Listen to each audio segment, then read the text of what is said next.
Hi, this is Sierra Slushel, and I'm going to be going over topic 10. So there are many industrial uses of Navier-Stokes equations to describe a fluid flow. The equations can perfectly describe how fluid flow behaves in a pipe or even how fluid behaves in video games. These equations can be used in weather predictions to predict air currents. They can also be used in airplane design and testing, ship design and testing, determining currents in rivers, calculating drainage systems, design of harbors and dikes, design of combustion and jet motors, and design of windmills. It can be used in any design where the inertia and viscosity of the fluid plays a role. While there are so many applications of Navier-Stokes equations in industry, let's just focus on the application for wind turbine modeling.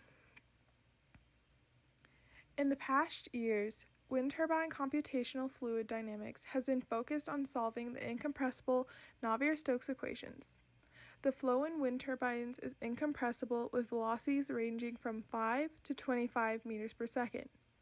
Compressibility effects are only present at the tip because of the high velocities caused by the rotation.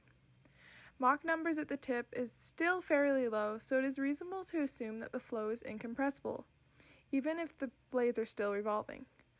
Thus, the incompressible Navier-Stokes equations are suitable for wind turbine modeling. These equations are seen here. We have our continuity equation, and we have our momentum equation.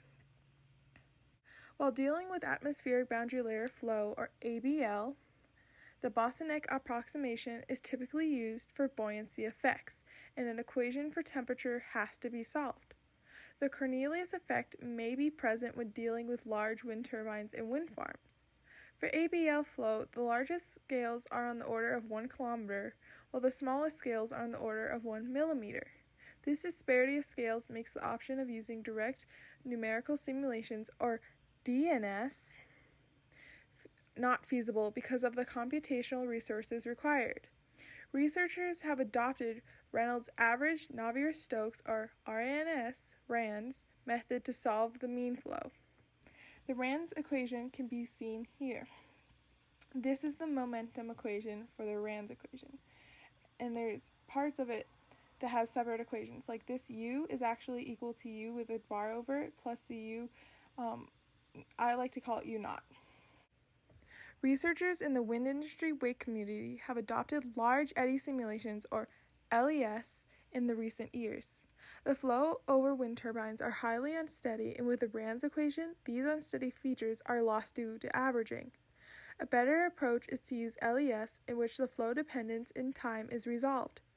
LES calculates the larger eddies while the smaller eddies are modeled. The filtered incompressible Navier-Stokes equations used are seen here below. Right here, where this equation right here is often modeled by TSGS, which equals negative VSGS in this equation. VSGS is a subgrid scale viscosity and is modeled using several subgrid scale models.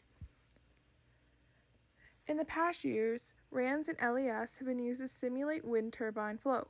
However, researchers are increasingly using LES because of its ability to better predict the ABL in the wake behind wind turbines.